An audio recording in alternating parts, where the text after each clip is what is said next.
Saturday would see the crowning of our 2023 rookie champion in the Formula Regional European Championship by Alpine. Sunday could see the crowning of our overall drivers champion in the Formula Regional European Championship by Alpine. Welcome everyone to Zandvoort. Conditions tough as ever. We've had rain this morning, high winds as well, as the drivers prepare to go out on circuit fresh from the GT World Challenge cars firing around. Mixed conditions out there. It's going to be very, very tricky for drivers to adjust to the conditions in their 15-minute qualifying sessions and get a good time on the board ahead of the race later on today. My name's Chris McCarthy. A pleasure to welcome you all as always. Yesterday, as we said, a title-defining day as Martini Estenchon crowned himself the rookie champion for 2023. However,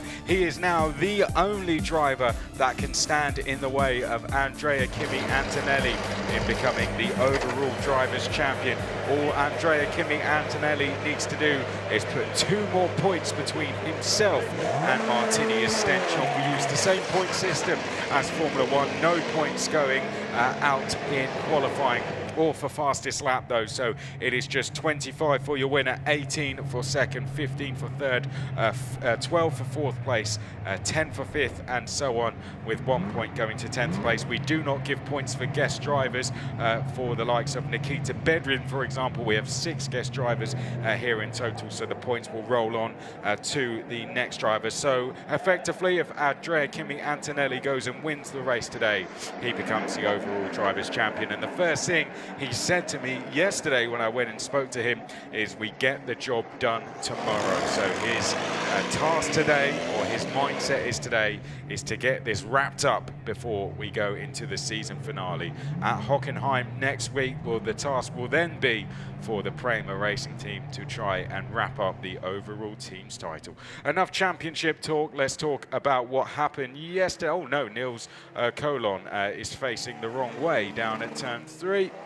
That gives you an idea of how tricky the conditions are and how steep that banking is down at turn 3. But Nils Colon, on his home race, manages to spin the car back round and get going again. A great day yesterday for the home fans here at Zandvoort. They had an all-Dutch front row. Martini Estenchon was the driver who would take pole position. However, a 4-place grid penalty that had been rolled on over from Monza meant pole position was inherited by Kaz Havercourt from Van Amersfoort Racing, a Dutch driver with a Dutch team.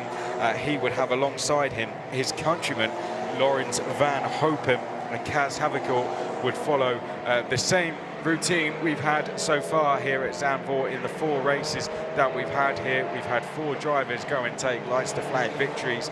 That became 5 races yesterday as Kaz Havercourt took a lights to flag win and took his 2nd win of the season and became the first Dutch driver in history to win around this circuit at this level. He was joined on the podium by Laurens van Hopen, a great performance by the young Dutchman to get himself onto the podium. They were split by Andrea Kimi Antonelli, who felt he didn't quite have the pace in qualifying. There is an empty car of Andrea Kimi Antonelli which will be filled, and there is a choice being made currently by the team whether to go on wet tyres or slick tyres. That gives you an idea of the conditions they have out there. They tend to put those wet tyres on to just roll round to the grid, and then they'll swap them round. Andrea Kimi Antonelli currently out there, currently finished in 2nd place yesterday, split the 2 Dutch drivers, and that helped him get a big step closer to wrapping up that overall drivers championship title. But things can change very, very quickly in this championship. Martini Estenchon was our rookie winner in P4. Then we had Roman Belinsky with a fantastic drive in 5th place. In the end, putting a lot of pressure on Martini Estenchon. They had a great battle right at the end of the race. Tim Traunitz finished in P6, felt he didn't quite have the pace in Sector 2. Oh, as that's one of the ARTs getting it all wrong through turn 3. Rafa Kamara finished in P7, Lorenzo Flusha 8th. Nikita Bedrin got a top 10 as it's raining around the back part of the circuit. Got Monolite in the top 10 for the first time this season. Didn't score any points so as a guest, and it was Matteo Capietto and Alessandro Giusti. Right, it is raining out there on the circuit. You may see to the top left, we have our Group B drivers out on the circuit. So the drivers are split into 2 groups. That's done by championship position. Drivers 1st, 3rd, 5th in the championship, so on going to Group A. The remainder going to Group B, and they have 15 minutes on track each. The quickest group forms the inside row of the grid. Enough of that though, we can see the rain has just started to fall down. Drivers, this may be times that go down as their quickest of the sessions, the one that they come across the line with. Marcus Armand, quickest across the line with a 1:43.2. Rafa Kamara has done a 1:43.5. No, Lawrence Van Hoopen, sorry, has just done a 1:43.5. That could be crucial for him. Rafa Kamara 3rd, Giusti 4th, Stenchon down in 5th place. That's not good for him at all. Maya Berg is in 6th place. Evan Gilter 7th, Chauvet 8th, Lebon 9th, Chianti 10th, Belinsky 11th, then Sagrera, Megatunif, Bora and Colon. They're going to have to come into the pits and put the wets on. And now they would have been bringing the cars up to speed in those laps. We were down towards the 130s yesterday, so you can tell just how far off the pace we were with those warm-up laps. And now the teams are going to be really up against it. This has gone right in the favour of the Group A drivers in a way, because they have much more time to bolt those wet tyres on now and get those cars ready to go for their session. For the drivers in Group B, the clock was really against them here. Marcus Armand is the quickest. He'll be hoping that the conditions only worsen that, and he's left at the front of the field. Lawrence Van Hoopen wouldn't mind being left on the 2nd row of the grid, but Martini Estenchon, championship-wise, would not want to be left down on row 5. Roman Belinsky would certainly not want to be on row 11. Megatunif wouldn't want to be down on row 13 either. As you can see, they're all coming in, and now this is going to be a huge rush for the drivers. I think there may have been some, where you can see Megatunif, I think maybe changing a crash helmet or his visor there, just so he can see a little bit better, because when the rain starts coming down, you need a clear visor on just so you can see where you're going. Tinted visors do not go down well in this weather. I can tell you from experience, when I left the hotel this morning to walk into the circuit, and it only is a short walk in, it was impossible to do so. It was, in fact, a little bit dangerous. That gives you an idea of just how, oh, my watch is talking to me. That gives you just an idea of what the fans are dealing with around the circuit. If you're walking anywhere near the seafront, and we're not far from it here, it's very, very difficult to walk in a straight line. Let me tell you that. You are being assisted as you are walking. So the drivers are dealing with incredibly difficult conditions out there. Now that's the RHGP team who have got to work very quickly and bolted the wet tyres on Martini Estenchon. The clock is still ticking down, don't forget. As I said, this has gone in the favour of the Group A drivers massively. They were the first out on track yesterday. That means they're 2nd out on track today. That's the format we always roll. Look at the cars sideways coming out of the pit lane. Marcus Armand, that's the number 23, apologies. That's one of the KIC cars who has yet to do anything in terms of change his tyres, which is Ivan Klemenko, who's out in the next session.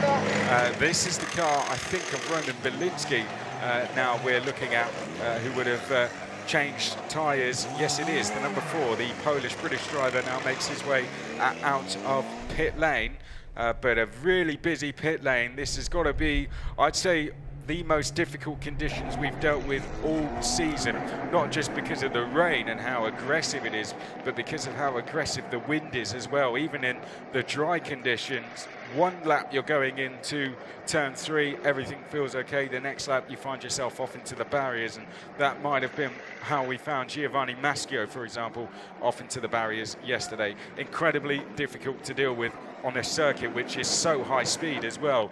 And look at that, you can see just how difficult it is out there for the drivers.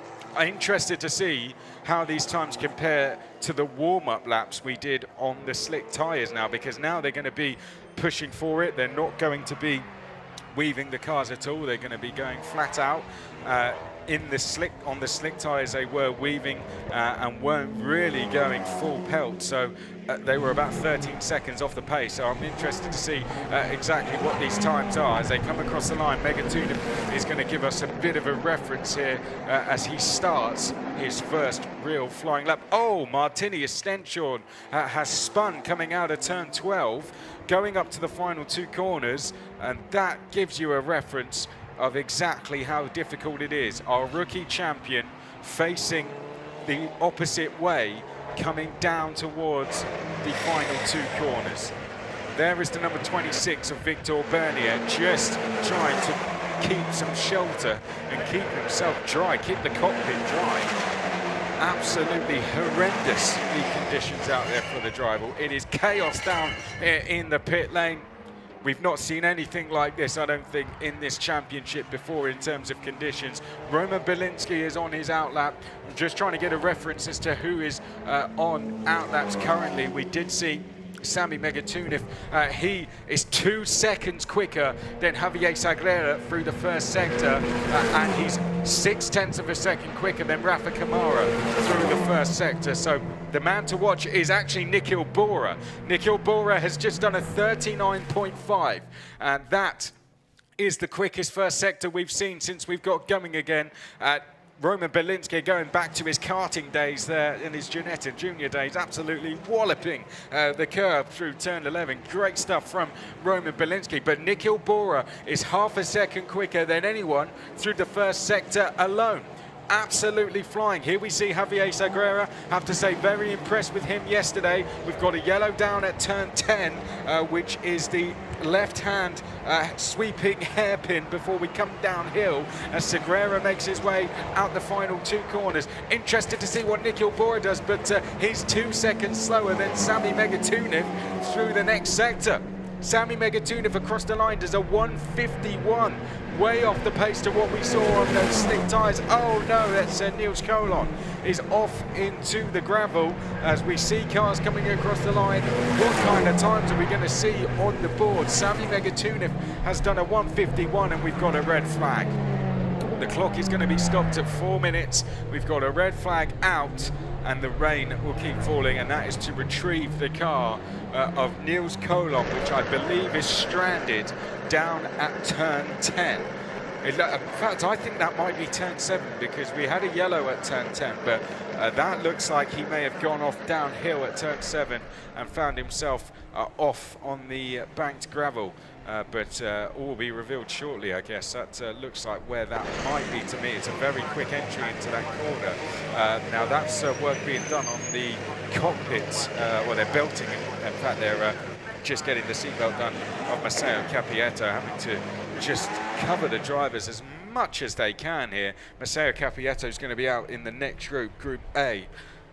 But you take that umbrella off the drivers for, I tell you what, and I can tell you this from leaving the hotel earlier, 10 seconds, and it will feel like they've been in the shower. It is absolutely horrendous, the rain out there. I was told by the guys in the hotel as well, oh, autumn has started. I wonder, I mean, winter must be even worse. But we can see just how difficult the conditions are. Really, really tough for the drivers out there as they make their way back round. But this is what the former regional European Championship by Alpine is all about. We test the drivers in all conditions, I guess, as we see Giusti now make his way back in. He's had a superb run at almost bringing back the chance to fight for the rookie title, but Stenchon with a rookie, with a record 11 rookie wins now, is too far ahead to catch now and secured himself the championship. Engine cover is off for Lorenzo Flusha. One thing I would say that these guys do have a chance is to change those visors. Not all the guys before that had, but clearly some more work needed to be done on his car. as we can see. That is down at turn 7, so that's where Niels Colon is, and the Marshall team is getting to work. One thing this does do is give the gives the rain a chance to settle down a little bit, because it's so aggressive. The wind's so aggressive, but 1 minute it can be coming down very, very hard, and then 60 seconds later it can be completely stopped, and then it's only the wind you're dealing with. Here comes Nikhil Bora. Has announced he's going to be racing in the Indian Racing League. Was one of many drivers out in the Formula 3 test. Was actually out doing that earlier this week with Rodin Carlin. We saw many of our drivers out there. Lawrence Van Hoopen finished 8th at Barcelona overall earlier this week. We also saw Sami Megatunif out there as well. Martinius Stenchorn was there with High-Tech. Santiago Ramos, sadly not here this weekend. He was there with Trident. Tim Tramnitz was there with MP Motorsport as well. Former driver Josh Dufek was there with PHM Racing. Mateus Zagazeta also there with Genza as well. Many other drivers. Emo Fittipaldi Jr. also there with MP. Nikhil Bora there with Rodin Carlin. Filled with former Frecker drivers. I'd say 2/3 of the grid, if not more, at least former drivers. Whilst we are waiting for this red flag to go, I think we can take this chance.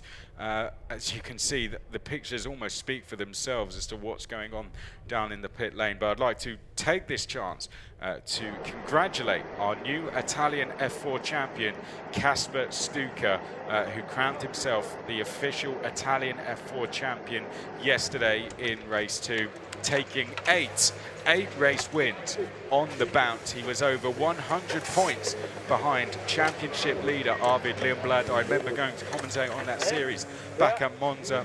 Would have never even considered the thought of Kasper Stuka winning that championship, being around 115 points behind, I think it was.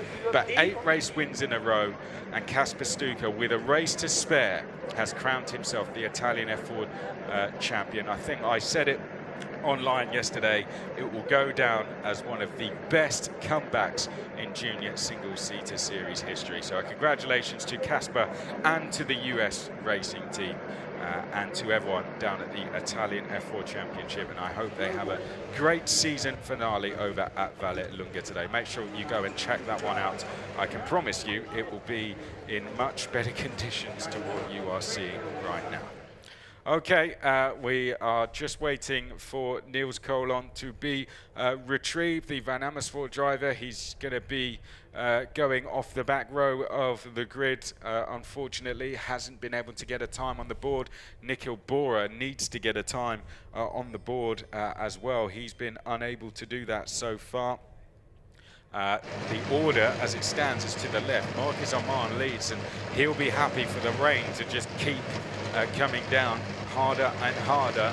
That means his time will not only be beaten in this group, but neither in the next group as well, and he'll be on pole position for the first time. So he will take that.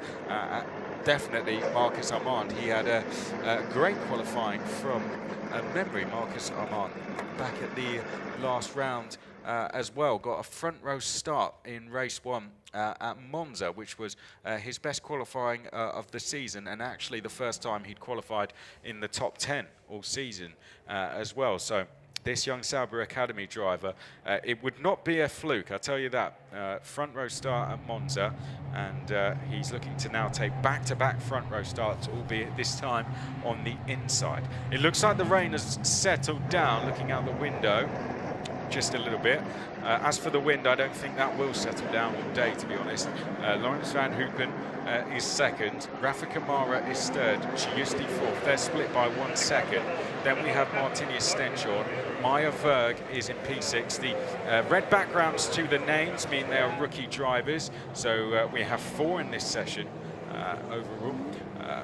we have the blue background, sorry, to the numbers mean they're rookies. So we have 6 in this session overall. We have Armand, Giusti, Stenchon Verg, Gilter, and Tom Leben.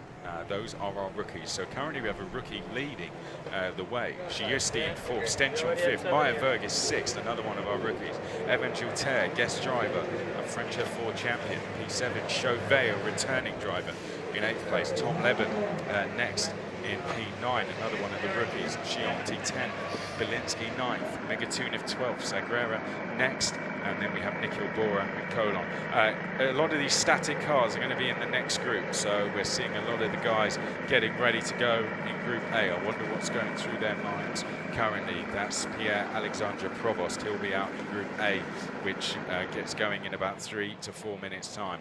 Here are the Group B drivers making their way out on circuit. You can see the rain seems to have stopped now, but I'm not sure they're going to have time to beat that time set by Marcus Armand. They're only going to have, let's see, 2 goes at it, 2 flying laps, starting with this one that they're about to start. So this is going to be very difficult. It's swinging hugely in the favour of another front row start for Marcus Armand. Here they come up to the line now, and we see heading across the line is going to be Stenchon. It looks like that leads, and a red flag again. So someone else has spun, clearly. We've got another. Oh no, it's Meyer Verg. Meyer Verg has spun. I think that will be the end of the session, to be honest. That's down at turn 2. So that's an unusual place to go. That's cold tyres and knowing that you need to get a move on that from Meyer Verg. And she's found herself facing the wrong way and stuck in the gravel. I'm not sure we're going to see much more of this session, to be honest. They're not really going to have time. They'll have time for 1 flying lap. That's it. I'm not sure that would be enough, to be honest. Some of the guys might not even bother going out if the session is done. You can see Megatunev is already taking off the steering wheel, taking off his gloves. Yeah, and there's confirmation. The session will not restart, and that's a very frustrated Sami Megatunev, I can tell you that. I wouldn't speak to him for a couple of minutes because he is incredibly frustrated with what has just happened there. So that means Marcus Armand, for the 2nd consecutive round, goes fastest in his group.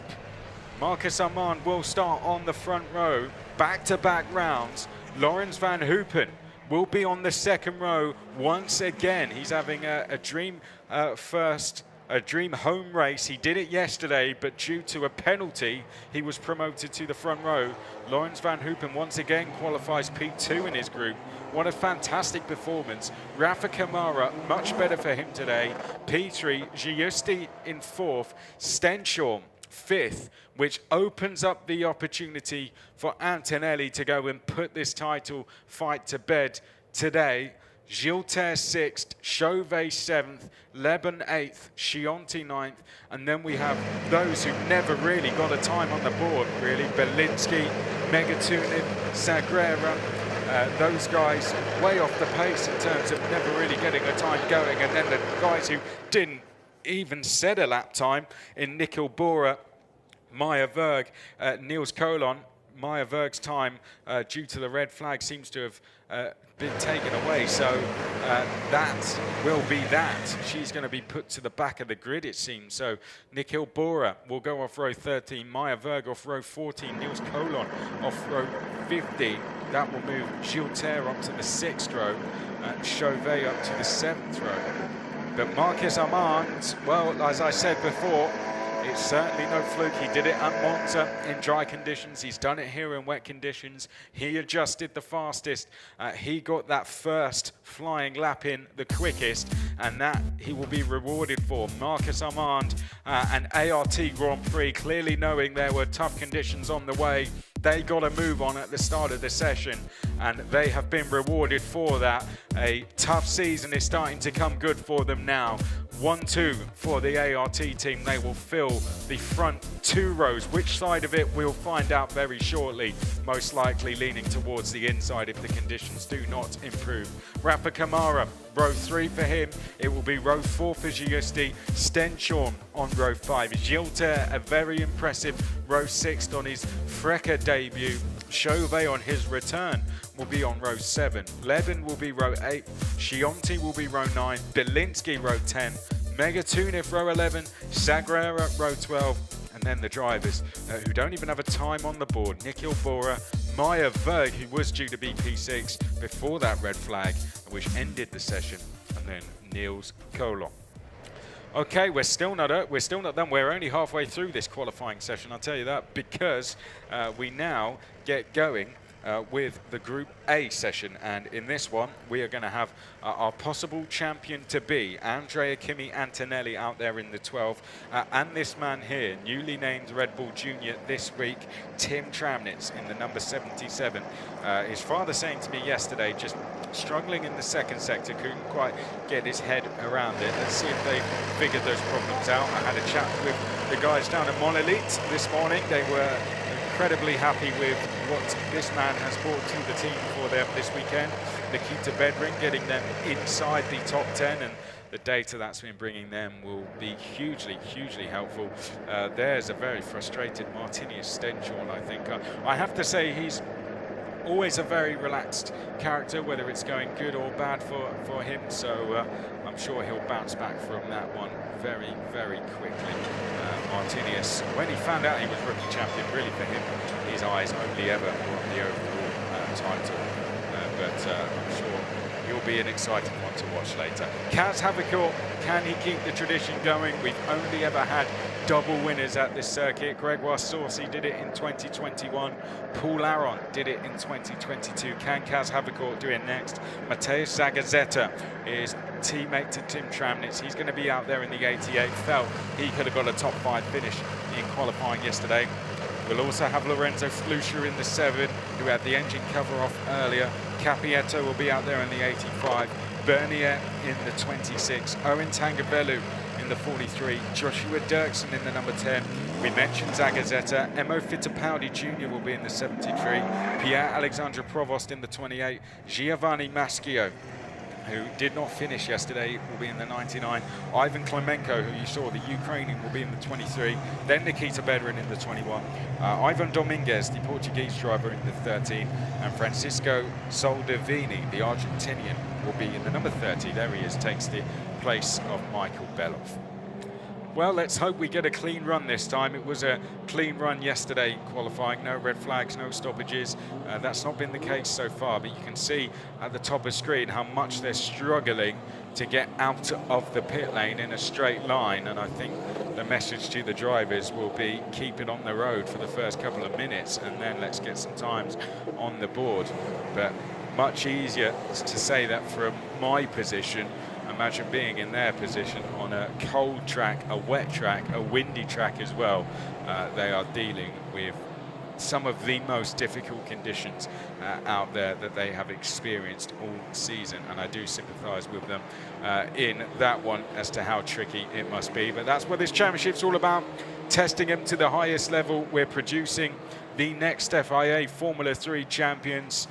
Of course, Gabriel Bortoleto went and did that, became a McLaren F1 Junior with becoming an FIA Formula 3 champion, and we have to congratulate him for that as well. Superb season for him all year. It's been absolutely fantastic to see what the guys have done this year, the likes of Bortoleto, Paul Aron as well, our double winner here last year, standing on that championship podium as well. Dino Beganovic, multiple podium finisher. Gabriele Mini, a winner as well. Ollie Goethe, likewise, and Leo Fornaroli up there on several occasions on the podium. These are the next guys you're going to be watching in the FIA Formula 3 Championship, and possibly others as well. It's going to be a absolutely fantastic thing to watch. Not only that, but as that cycle happens, who will be the next bunch, if you're our rookie drivers, who will be the next bunch to fight for the title next year. This comes the crucial part of the season where you can make a statement as a driver to get that big boost of confidence to put yourself in the hot seat to be a title contender next season, if this season has been a bit of a warm-up year for you. We've seen other drivers do that. Of course, we've seen the likes of Kaz Havakil have a fantastic year this year. Can he go and become a double winner now? Winning on home soil is not something we've seen very often, and if he's to finish in the top 10 today, he matches the overall record in the championship for top 10 finishes, matching Hadrian David, 32 top 10 finishes. Andrea Kimi Antonelli out there looking for what would be his 5th win, which would make him the 3rd most successful driver in the championship overall when it comes to race wins. But we're just seeing them go through the warm-up phase now, and I think we're going to start seeing some times come on the board now. So it was a 1:43 was the time to beat at the end of that first session. Let's see if that time gets beaten now as they make their way around the final corner. That's going to be the most crucial thing. Can that 1:43 time of Marcus Armand get beaten? Here they come round the final corner now, and down the start-finish straight. Way off the pace so far as they make their way across the line, and Andrea Kimi Antonelli gets a benchmark time on the board for us at a 1:52. 1:54 it is for Tramnitz. Zagazzetta are 1:56, and you can see how much they're struggling to keep it on the road down at turn 1. Flusha P4, Provost now jumps to P4. Look at the spray coming off the cars. Great camera angle. That just gives you a display of how much spray is coming off the back of these cars. Zagazzetta P4, Provost P5, Flusha P6, and Fittipaldi Jr., Maschio, Bernier, Bedrin, Capietto, Clemenco, Dominguez, Soldavini, Dirksen, Tangavella. A lot of drivers out there with nothing to lose at this part of the season, and these are the conditions where they can really thrive now. The likes of Joshua Dirksen, for example, who did fantastic things here last year. Can he go and make a big statement like we've just seen the likes of Marcus Armand do? There was an element of right place, right time, right setup perhaps of that, right tactics with Marcus Armand, but nevertheless, he was the one who got his car up to speed the quickest and was rewarded for it.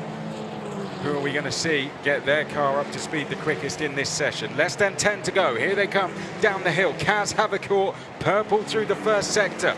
The Dutchman is the fastest. Antonelli is wide. And onto the gravel down the hill through turn 11. That's going to affect his lap. However, quickest through the second sector, but Kaz Havakil looks the quicker driver. Tim Tramnitz was quicker than Antonelli through the first sector, and I think could be quicker than him through the last sector after that little off as well. Kaz Havakil, purple through the second sector as well. Quickest first sector, quickest second sector. Benchmark time will go for Antonelli. Here he comes on the board, and now as he makes his way over the line, 1:51.6, and it's a 1:51.8 for Tim Tramnitz. Great time from Tramnitz as Emo Fittipaldi Jr. now goes fastest. 1:51.6 for Fittipaldi Jr. Tramnitz 51.8, Zagazzetta third. Here comes Havakil up to the line. What does he do? 1:50.134. Great time from Kaz Havakil. That puts him on the front row provisionally. Nikita Bedrin now goes up to second place. Fittipaldi Jr. is the top rookie with an absolutely superb performance to go third for the time being. I think we may have seen a time deleted possibly here for Antonelli. This might be why track limits maybe just a little bit. There you go. 4 wheels over. I think we may have seen a time deletion. Yes, we did. Car 12 last time deleted. That is it was actually deleted for track limits at turn 3. So he's obviously ran wide up through the banking at the hairpin, but he certainly ran wide through there as well, didn't he? So that time did not count for Antonelli. He did give us a bit of a benchmark though. So quickest so far is Kaz Havakil from Nikita Bedrin, from Fittipaldi, from Tramnitz, Zagazzetta. On this lap, Kaz Havakil has gone quickest through the first sector. However, quickest through the second sector is Andrea Kimi Antonelli.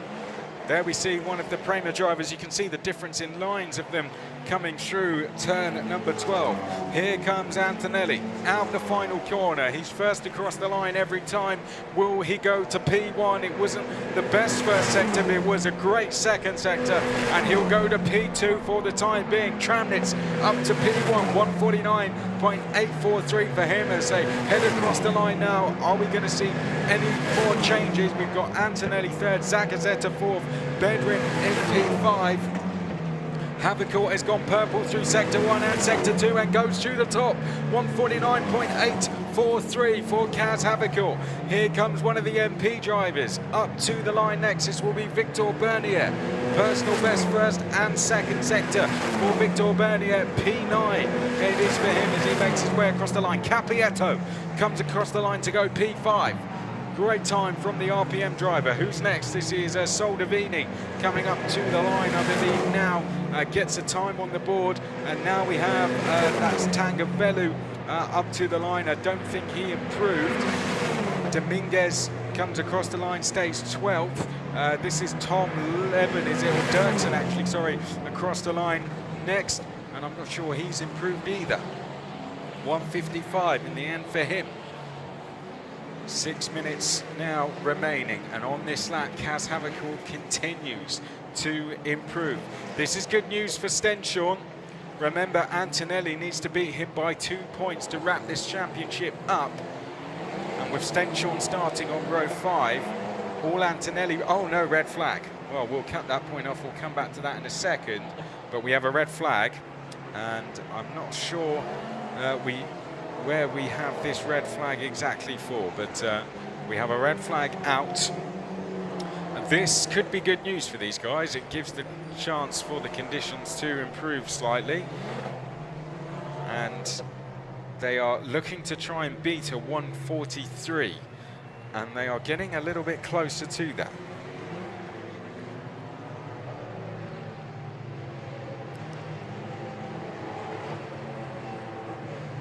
Definitely getting a little bit closer as they make their way back into the pit lane now.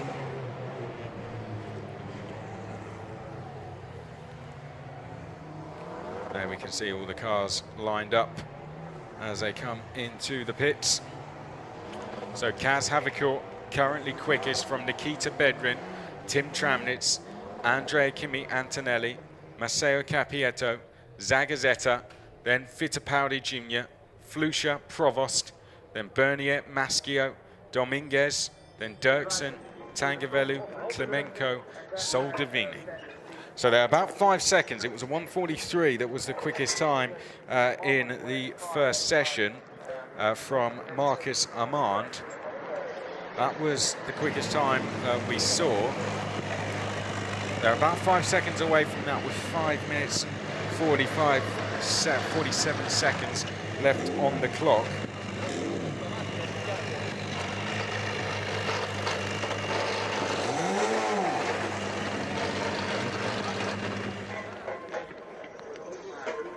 We can see Zagazeta being spoken to.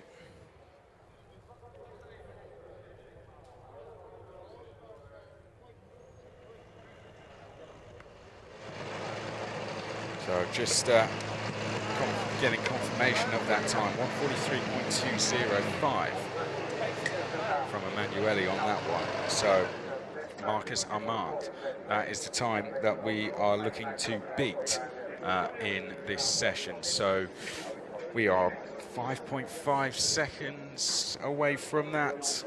Do we have time? It depends. The conditions here could swing and either way at any second. And the teams now will just have a bit of a reset, gives the drivers a chance to maybe assess where they could be improving, could be losing time.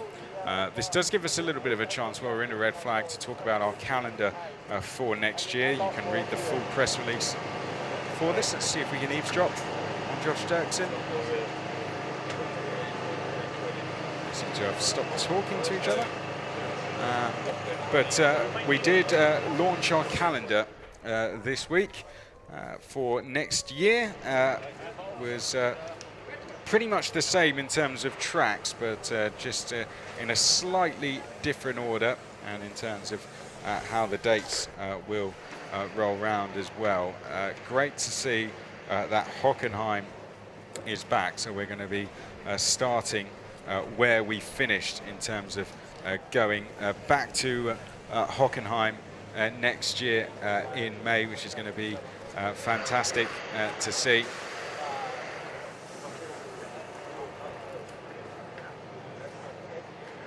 Great to get the calendar for next year finally launched. We'll just go through the dates for you now. So Hockenheim is where we're going to begin next year, supporting GT Open on the 11th and 12th of May. Then 2 weeks after that, we go to Spaß with GT Open again on the 25th and 26th of May. Then we will be here at Zandvoort, I'm sure in much better conditions, on the 8th and 9th of June. Then we will go to the Hungaroring 2 weeks after that on the 22nd and 23rd of June.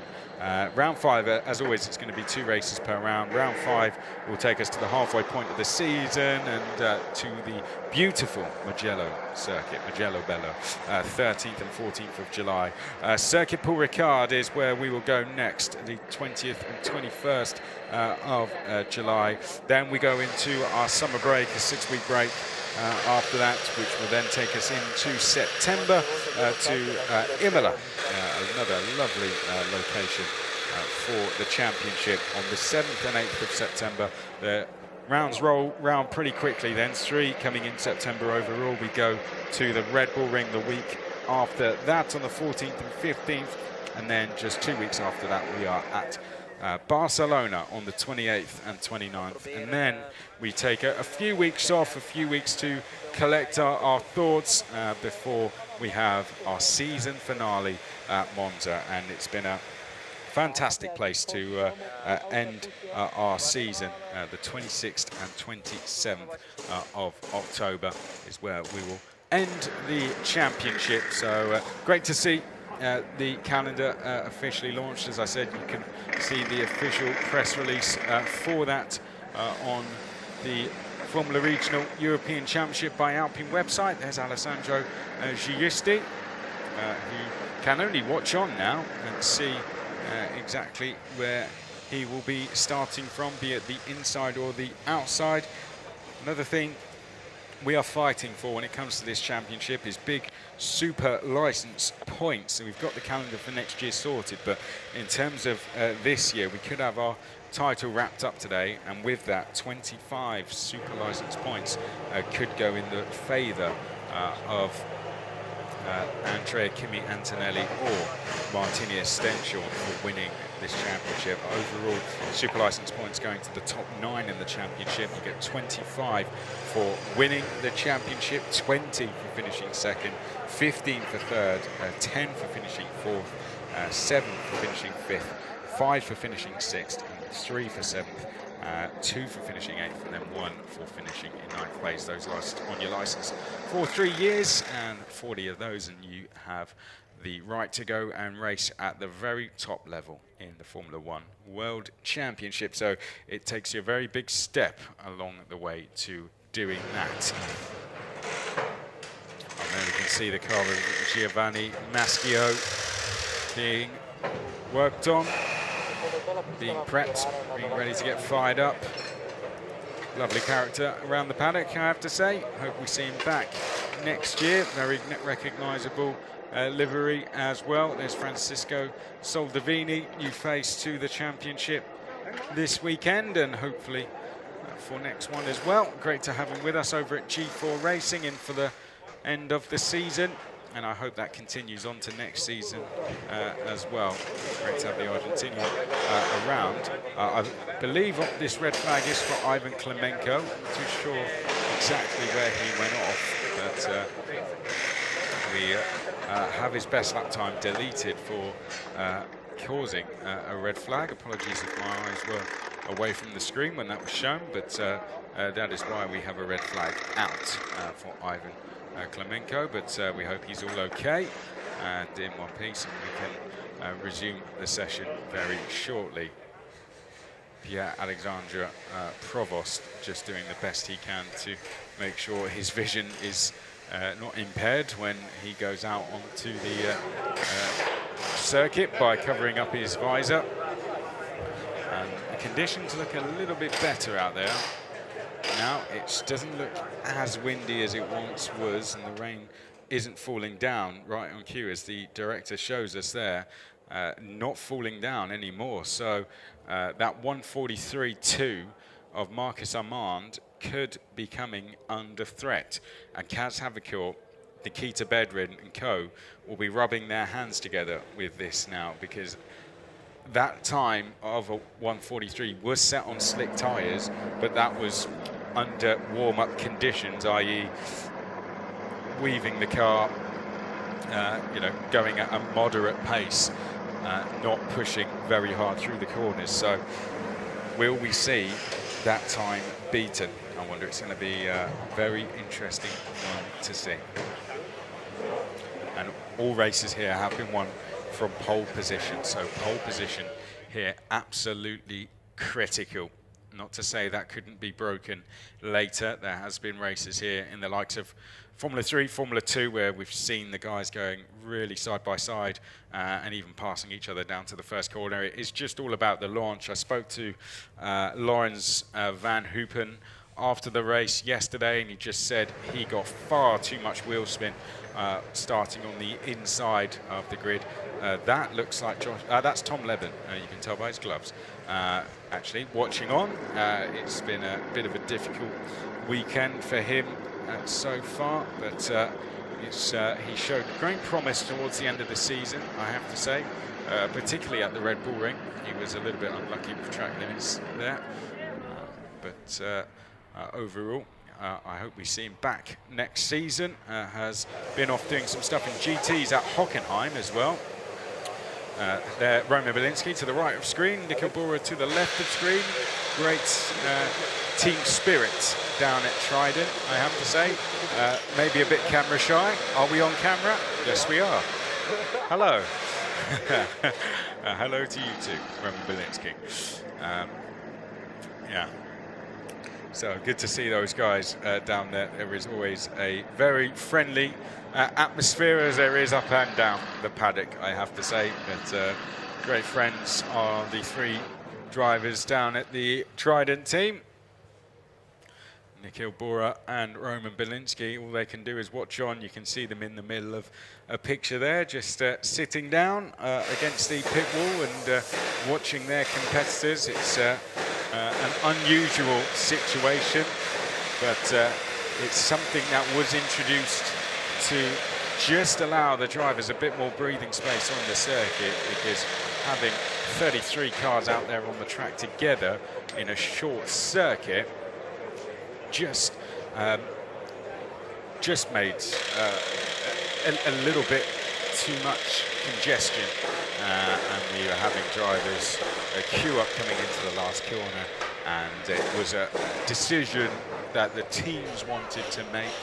Yeah, that was why we did that, and it was something that the teams wanted to do, and the championship were agreed to do it. Now, I'm just hearing in my ear while we were going through that yes, we haven't seen much of Ivan Klemenko, who was the driver involved in the red flag incident, but I am being told that the driver is out of the car and doesn't have any life-threatening injuries, and that's all the information I'm being given at the moment. So Ivan Klemenko is not being shown in the pit lane, so I'm going to go off the assumption that that is the driver that is involved. All the other drivers, it looks like we've seen them either out the car, in the pit lane, or still remaining in, but I'm being told that Ivan Klemenko is out the car and doesn't appear to be suffering with any life-threatening injuries. So that's all I'm being told at the moment, which is very positive news. Good to hear that he has been extracted from the car safely. He'll now be taken into the hands of the fantastic medical team here at Circuit Zandvoort, and any further updates we get on that, I will personally bring you on the social media broadcast channels myself, I will go and see if we can get some updates on you before that. But of course, we hope that we get some more positive news on Ivan Klimenko. But so far, that's a positive news to get that he is out of the car safely. Okay, we can see the guys waiting on for this session to get going. A shame that we are under red flag, but of course, all of our concerns at the moment are that the drivers are safe out there on the circuit, and the medical team are dealing with that currently.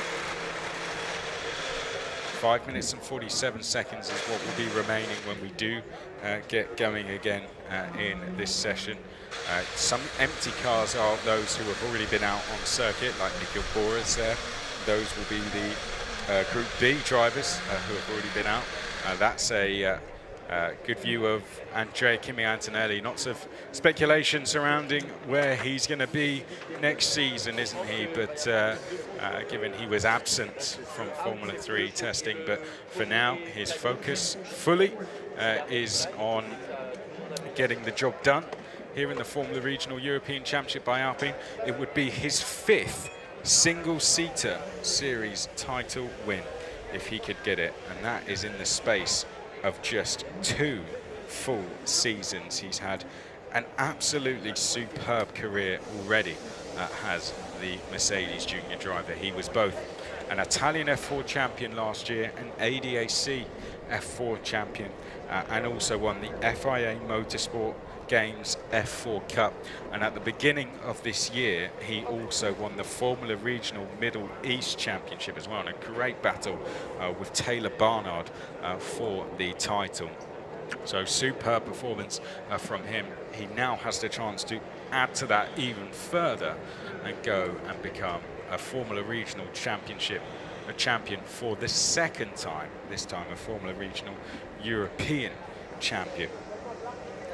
And it would be a 5th single-seater title in just 2 full seasons of racing. And I spoke to Andrea actually yesterday. Some of you might know he now runs his own kart team as well. I remember speaking to him at the Red Bull Ring about karting. It was the final round of the European Championships that day, and it was actually the World Championships for the gearbox classes that day, apologies. And then we were speaking just yesterday about the World Junior, the FIA World Karting Championships and the FIA World Junior Karting Championships, which took place over in Italy recently. And many of you might have seen, if you follow Kimi online, that he was there with his new kart team as well. He was running his drivers in the OKJN class, I think it is now referred to as, and he just was telling me how he loves the paddock, loves the sport, and it's a paddock I remember seeing, I'd say, a good 60–70% of these drivers racing in. Hello to you, sir, in the Bremer, the red jacket as well. Did I get on TV? Yes, I did. But he was telling me just about how much he loved being back in the paddock, loved being with all of his friends, and I have to say, fantastic to see someone of his age. He's only 17 years old, Kimi, from Bologna in Italy, and already the AKM Motorsport team, I think it's called now, the karting team that he's launched, is looking to bring the next breadth of Formula Regional European Championship by Alpine drivers and Italian F4 drivers into the world of single-seater racing, and he was there. What an inspiration. Even at that age, he is already to those guys, and he was there supporting them, and as a driver himself who did such good things in the world of karting. He won back-to-back FIA Karting European Championship titles in 2020 and 2021. And he raced for Nico Rosberg back in 2019 as well, becoming the Vice European Champion. So congratulations to him on that. And I'm sure many of you follow him, but if you haven't, it's worth checking out that kart team, and always worth watching the World Championships when it's on. They have launched as well Speaking of karting, the Champions of the Future Academy program as well, and we must congratulate both Susie Wolf and James Geidel for this. This is going to see the top 3 drivers in the senior category, the top 3 female drivers from the senior category of the Champions of the Future Academy get the chance to race in the F1 Academy next year. The F1 Academy is an F4 championship which will be racing in the Formula 1 paddock next year. You'll be able to watch it live for the first time at the COTA race next weekend at the Austin race. It's going to be fantastic when F1 returns to the circuit of the Americas. F1 Academy will be broadcast live all around the world, and next season that's going to be traveling around the world with Formula 1, and there will be many more chances to watch that one live. And the Champions of the Future Academy program, launched by the guys at RGMMC who run the FIA karting championships, is a new championship with one of its legs of the championship now being made to give female drivers a direct link, the top 3 female senior drivers, a link to go and race up in the F1 Academy. So congratulations. I just wanted to take the chance while we have a red flag to congratulate both Susie Wolf and James Geidel on air for that announcement. Well, those fans, I've got to say a thank you to all of them who have turned out today, and a thank you to you for your patience. A thank you to our TV crew here at Hey Fisher around the circuit, because they are dealing with the worst conditions out there. It has just got extremely bad out there. Hailstones now coming down out on the circuit, and you can see just how bad it is. Everyone taking to the garages. Garage doors are coming down. Drivers hiding under the umbrellas. The hailstones coming down incredibly hard now. This, all 4 seasons we are almost dealing with in one qualifying session. This is like the World Endurance Championship in 2019 all over again. Someone's lost their umbrella as well. One of the Trident guys is going to be, oh, there we go, a marshal to the rescue. I thought we were going to see a Trident guy almost running out of the pit lane. I think that was for the car of Nikhil Pora, just to keep the cockpit dry, but he's decided to bail on that one and hide in the garages of one of the GT World Challenge teams. But this is huge. The session will not resume. Well, we did see it will resume. The session will not resume. That means Kaz Havikort will start on the front row of the grid for the 2nd consecutive race. This time it'll be on the outside of the road. Nikita Bedrin will be next. I'll bring further updates on you as Ivan Klemenko as we get it, but we will be back for the race at the same time as yesterday this afternoon. Thank you for staying with us.